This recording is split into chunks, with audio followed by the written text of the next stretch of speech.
Sekejap ya, saya nak minta Bobby air. Bobby je.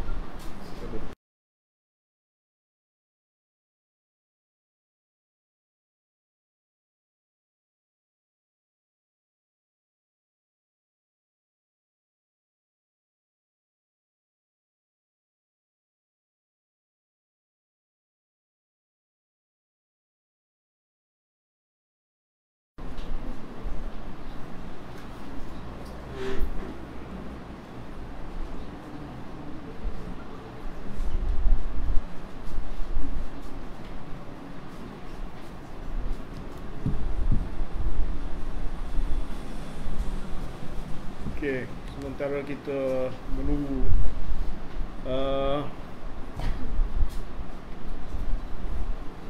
di apa, kita sekarang ni dalam sedang memantau keadaan COVID di peringkat klinikal, iaitu untuk memastikan sistem kesihatan kita sentiasa terpelihara dan tiada apa-apa masalah dari segi kapasiti kita di hospital. Dan setakat ini kita melihat setakat ini memang terkawal. Dan untuk di negeri Johor pun saya dimaklumkan bahawa terkawal. Pengarah negeri pun kata terkawal setakat ini di Johor. Dan ini memberi keyakinan kepada Kementerian Kesihatan untuk terus menyokong usaha pemulihan negara tanpa perlu kita melaksanakan apa-apa tindakan yang terlalu drastik seperti dahulu. Di negeri Johor sebagai contoh, saya ucapkan tahniah sebab liputan dos penggalak semakin meningkat. Dah 70% daripada golongan dewasa di Johor telah menerima dos penggalak.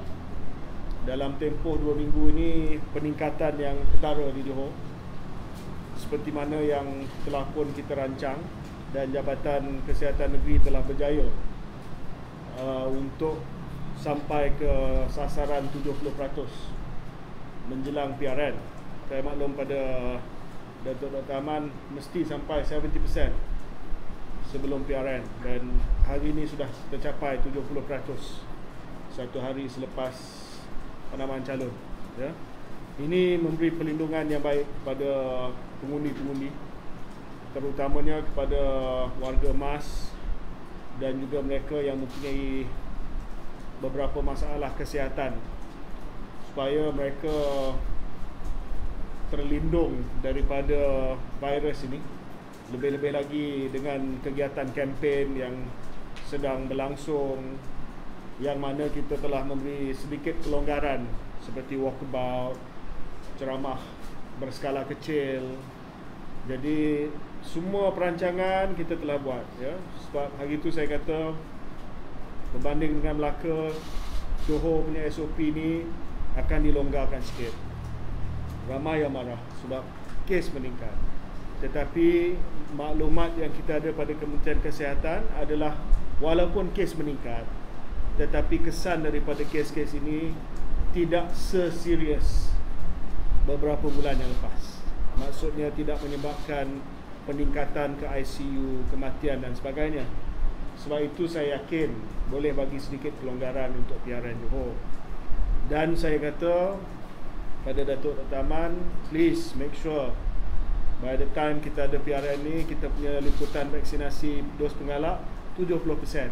Itu pun menjadi sasaran nasional. Johor dah mencapai sasaran nasional. Kalau boleh lebih lagi daripada 70%. Tadi pun saya pergi klinik kesihatan layang-layang, ada beberapa orang yang datang untuk menerima dos penggalak mereka. Jadi ini semua adalah langkah-langkah yang pencegahan untuk kita memastikan bahawa tiada apa-apa kesan adverse ataupun kesan buruk akibat daripada PRN di negeri Johor ini. Untuk kanak-kanak pula, Johor sudah mencapai 25%, iaitu lebih daripada 103,000 golongan kanak-kanak sudah pun divaksinasi melalui Big Kids. 25% di Johor melebihi jumlah peratusan nasional, iaitu 23%. Johor berada di lebih daripada purata nasional. Jadi tahniah sekali lagi, tapi perhebatkan lagi supaya liputan vaksinasi itu memberi perlindungan kepada mereka yang terutama warga emas yang ada penyakit dan juga golongan kanak-kanak. Dos penggalak bagi kumpulan utama dan Big Kids untuk golongan kanak-kanak. Saya juga ingin memaklumkan bahawa kita sedang melihat bagaimana kita dapat meningkatkan lagi pengurusan di peringkat CAC. Saya datang sini sebab ini adalah COVID Assessment Center bagi kawasan Simpang Renggam. Dan sekarang ini, kalau dulu kita minta pesakit COVID datang secara fizikal ke CAC, sekarang ini kita minta supaya mereka, jika mereka tidak bergejala ataupun gejala ringan, tak perlu datang sini. Hanya perlu mengasingkan diri di rumah, kuarantin di rumah. Jadi ini adalah pendekatan baru kita untuk kita pastikan CAC tidak sesak. CAC hanya perlu rujuk pasien yang ada gejala yang serius. Contoh di CAC ni, 98% daripada pesakit yang datang ke sini dihantar balik ke rumah. 2% saja yang dirujuk ke hospital ataupun ke pusat rawatan COVID-19. Ini menunjukkan bahawa rakyat semakin memahami bahawa sekiranya mereka bergejala ringan, tak perlu pun datang ke CAC.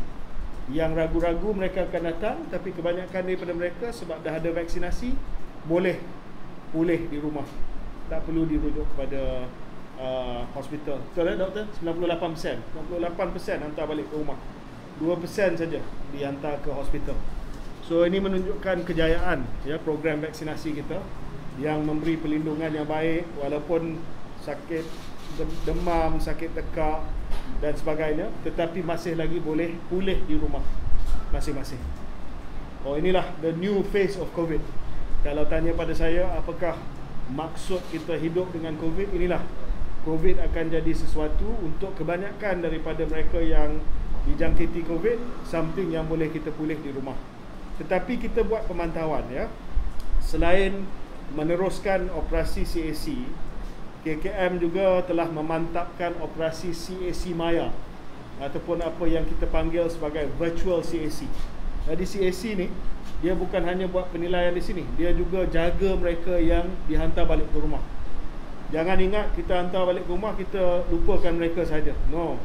Sebab itu kita ada, bila kita bagi home surveillance order, kita akan terus pantau mereka. Sehingga 23 Februari, virtual CAC telah memantau 361,283 kes aktif. Ini yang ada di rumah, yang dipantau oleh virtual CAC. 361,000 yang ada di rumah yang dipantau. Macam mana kita pantau mereka? Virtual CAC mengesan kemerosotan keadaan pesakit COVID-19 yang menjalani pemantauan di rumah di seluruh negara. How? Melalui health assessment tool. Jadi kalau kita familiar kan, kalau kita positif, kita kena isi setiap hari questionnaire yang ada dalam MySejahtera. Bukan suka-suka kita minta mereka jawab soalan itu.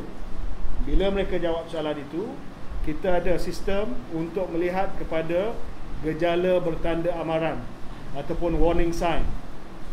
Kalau warning sign tu dah merisaukan kita, kita akan minta supaya mereka datang ke CAC secara fizikal, sama ada melalui SMS ataupun melalui panggilan robot, panggilan automated call, ataupun panggilan sebenar daripada pegawai yang bertugas. Oleh itu adalah penting kepada semua pesakit COVID-19 yang menjalani pemantauan di rumah untuk sentiasa mengisi status kesihatan menggunakan health assessment tool sebanyak 2 kali sehari. Ini membolehkan kita tahu sesak nafas, blood oxygen level low, demam yang berterusan yang tinggi. Ini adalah warning sign. Bila kita dapat warning sign tu, CAC akan call dia. Cik, puan, tolong datang ke CAC. Barulah dia datang sini. Kalau dulu saya tanya pada doktor yang menjaga CAC ni, tak cukup tangan, sampai kena pinjam dewan dekat sekolah sebelah. Sekarang ini dah kurang, sangat kurang ya. Jadi sejajar dengan peningkatan kes harian COVID-19, KKM menjangkakan kedatangan pesakit ke CAC juga akan meningkat. Majoriti pesakit yang hadir ke CAC adalah untuk menjalani penilaian status kesihatan dan pengendalian selanjutnya. Tapi kita dapati bahawa kes datang ke CAC dan kes yang perlu kita hantar ke hospital seperti mana yang saya kata tadi adalah sangat-sangat terkawal. Walaupun kebanyakan pesakit didiagnos berada pada kategori yang rendah di mana mereka sesuai menjalani pemantauan di rumah, terdapat juga kes yang boleh merosot ke kategori yang lebih tinggi sehingga memerlukan kemasukan ke PKRC dan juga hospital ya. Jadi kita melihat bahawa yang dirujuk ke PKRC yang menjalani isolasi di rumah, yang dirujuk ke PKRC bagi minggu 13 hingga 19 Februari 0.4%. Yang ada di rumah yang dirujuk ke PKRC. PKRC ni biasanya gejala kategori 3 lah ya. Yang dirujuk ke hospital, yang ada di rumah merosot paksa ke hospital adalah 0.2%. Ini mungkin yang memerlukan bantuan pernafasan ataupun mungkin yang memerlukan unit rawatan rapi. Jadi kita melihat di situ ramai yang tanya saya, cakap speak the truth. Sebab kita bagi laporan setiap hari kategori 1, 2, 3, 4, 99.5% adalah kategori 1 dan 2. Lepas dia tanya saya, tapi itu pada waktu test, what about dia punya kemerosotan? Jadi hari ini saya nak umumkan 0.4% yang terpaksa dirujuk ke PKRC, 0.2% terpaksa dirujuk ke hospital. Maksudnya ada yang merosot tetapi tidaklah pada kadar yang terlalu tinggi ataupun tinggi. Individu, saya ingin mengingatkan kepada rakyat bahawa individu yang positif yang tidak bergejala atau bergejala ringan tak perlu datang CAC ya. Masih ada yang nak datang CAC. Kita tak tolak. Kementerian Kesihatan Malaysia tidak ada wrong door policy. Datang, kita akan buat penilaian. Tapi kalau positif, buat ujian kendiri, positif tapi tak ada gejala ataupun sakit tekak biasa, batuk ringan, jangan datang CAC. Kita nak khususkan CAC kepada kes-kes yang berat, serius, untuk kita buat penilaian. Hanya individu yang bergejala sederhana kategori 2B ke atas barulah kita minta supaya mereka datang ke sini untuk mereka dapat penilaian. Pesakit yang mendapat gejala yang semakin teruk, katalah kita berisolasi di rumah ataupun kita jaga ahli keluarga yang terpaksa isolasi di rumah, dan pada hari ketiga keempat dia mula sesak nafas, tak boleh bernafas macam biasa, jangan tunggu. Sila hubungi CAC yang berdekatan ataupun hubungi 999 ya. Sebab kalau kita nak belajar hidup dengan COVID, kita kena tahu apakah early warning sign. Early warning sign terutamanya sesak nafas, ataupun kalau ada pulse oximeter yang kita dah hantar kepada sebahagian daripada keluarga B40, guna pulse oximeter. Kalau turun bawah daripada 95%, kontak CAC. Kata mungkin ada masalah dan dia akan buat penilaian ya. Sebab apa yang kita nak elak adalah jumlah kematian di luar, BID ni meningkat semula. Dan kita nampak dia ada meningkat sedikit selama seminggu dua ni. Jadi pemantauan di rumah oleh ahli-ahli keluarga sangat-sangat penting. Dan juga pemantauan kendiri. Barulah kita dapat hidup bersama dengan COVID ini. Saya juga ingin sampaikan pesanan kepada majikan. Saya minta supaya majikan menerima pakai salinan paparan skrin HSO bagi mengelakkan kesesakan di CAC. Masih ramai yang datang CAC sebab dia nak dapat notis secara bertulis. Sebab majikan kata dia tak terima screenshot. Dia tak terima screenshot HSO digital. Jadi saya minta supaya majikan, sebab setelah tempoh isolasi berakhir, pesakit perlu melakukan salinan paparan skrin pada sijil HSO untuk makluman lanjut pihak majikan atau pihak berkaitan. Pelaporan kepada CPRC kebangsaan mendapati 30 hingga 50% kes yang hadir ke CAC adalah bukan untuk penilaian bagi kes kesihatan yang merosot semasa menjalani pemantauan di rumah.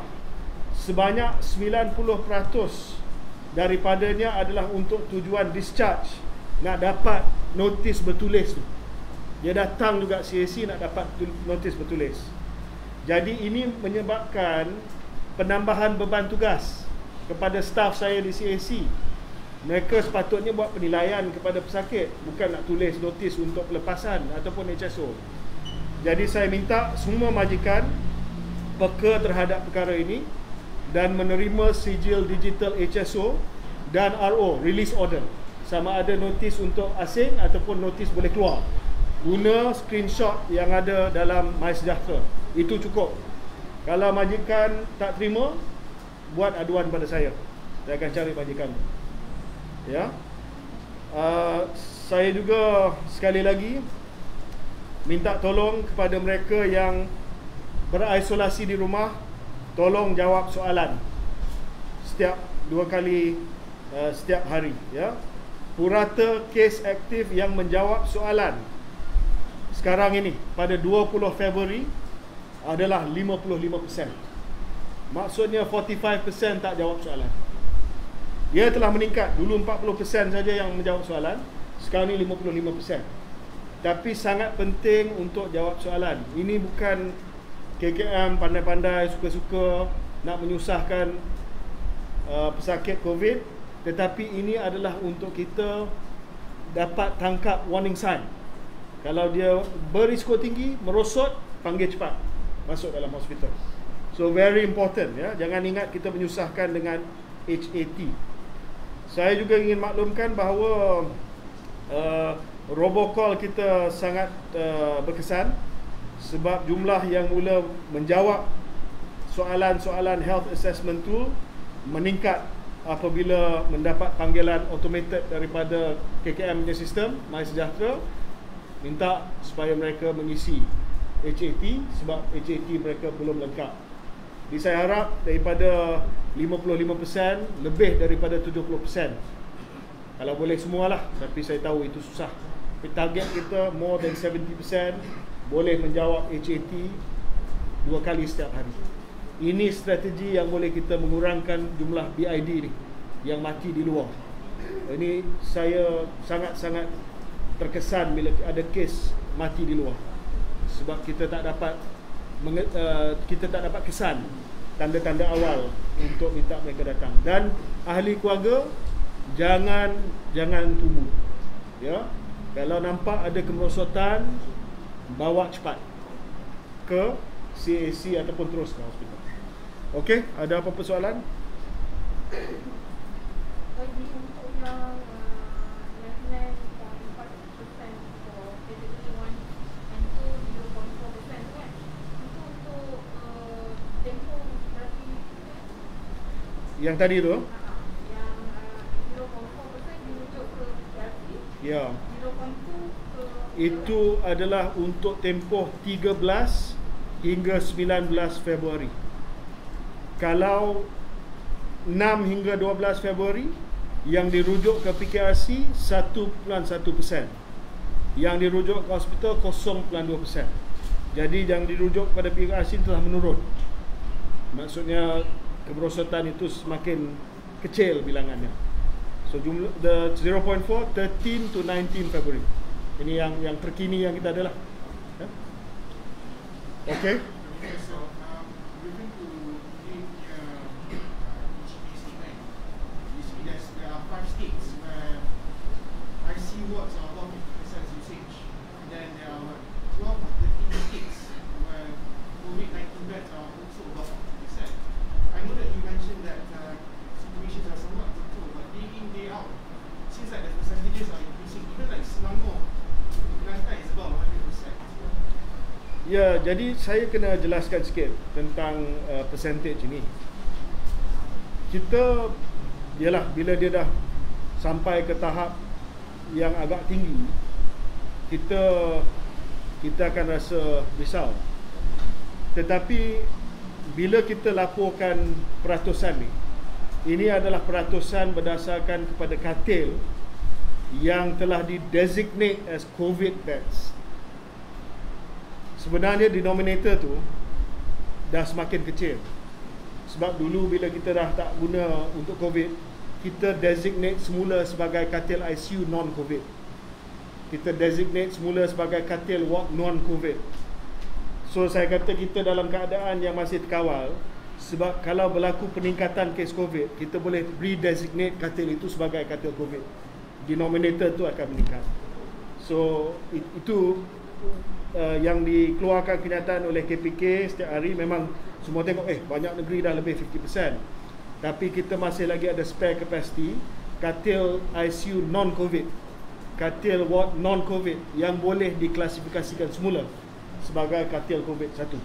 Yang kedua, banyak kemasukan kita 65% masa ni adalah untuk kategori 1 dan 2.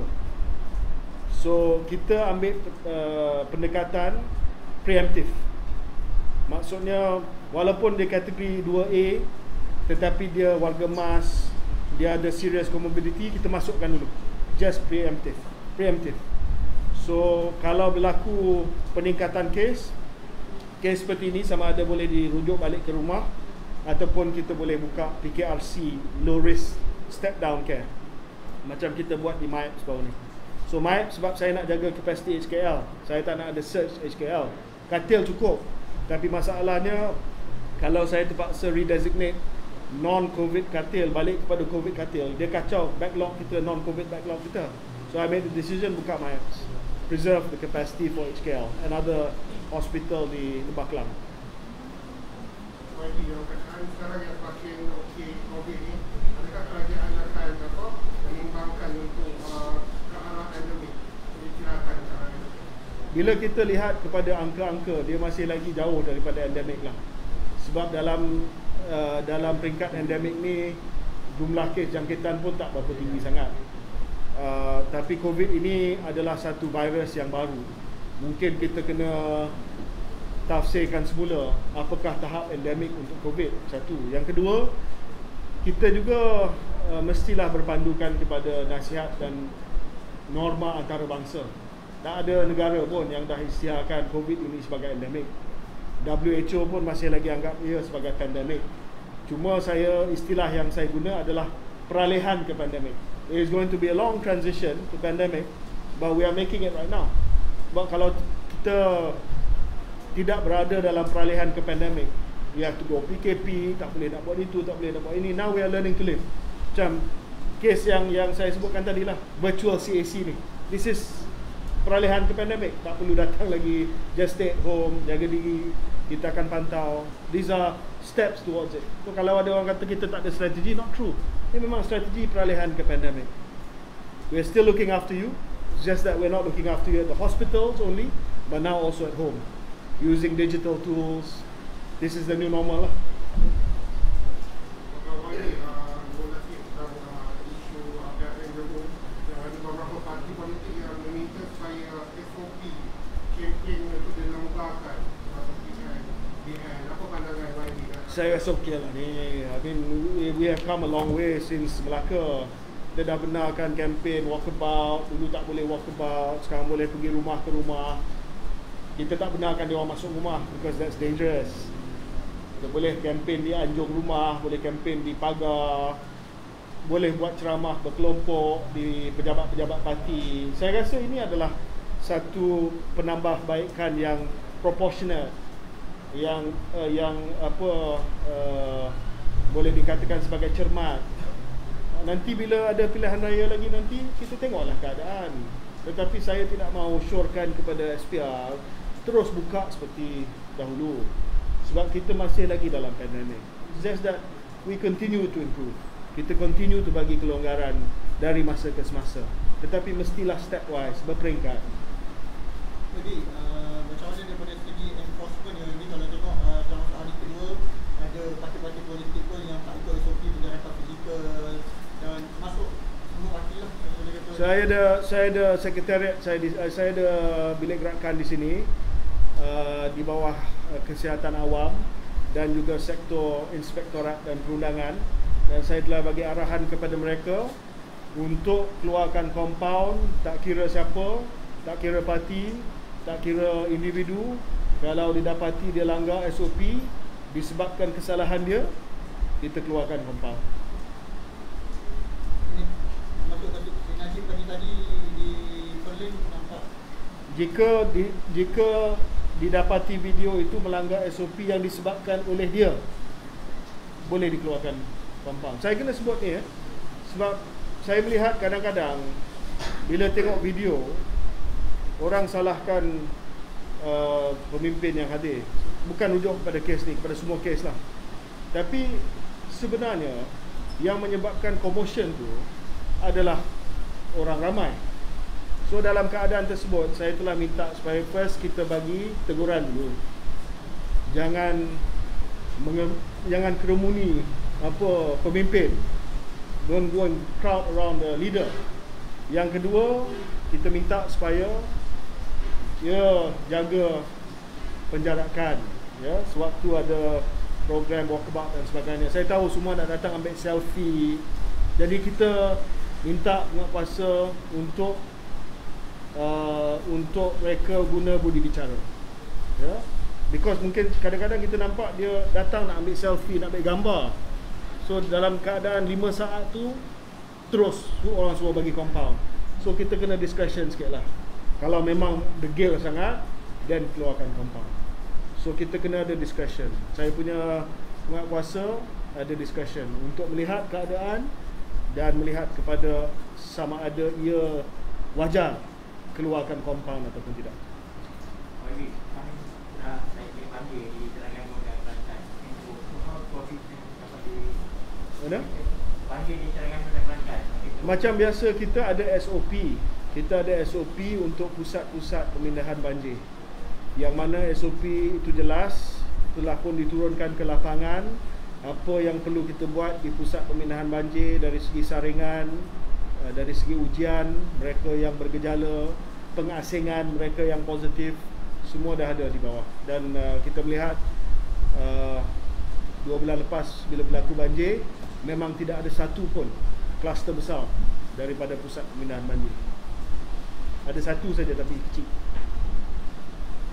Okay. Jadi boleh komen sikit lagi, tengok banyak menteri-menteri masuk YB turun untuk buat lawatan-lawatan kerja. Kalau YB tadi ada bawa calon. Jadi takkah ini dikira seperti kempen menggunakan television kerajaan? Tak ada pun saya cakap hidup BN ni.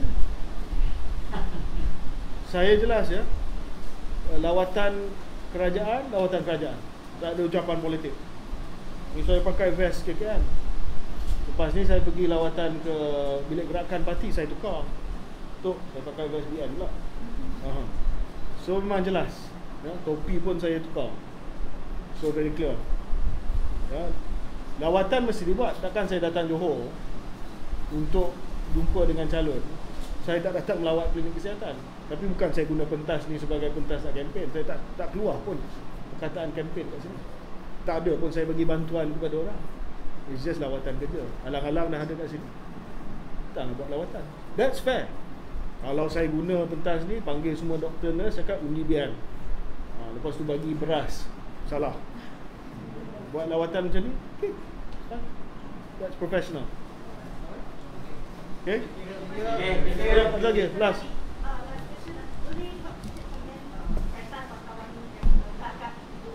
Ya, saya dah minta apa saman itu dibatalkan sebab saya tengok balik kepada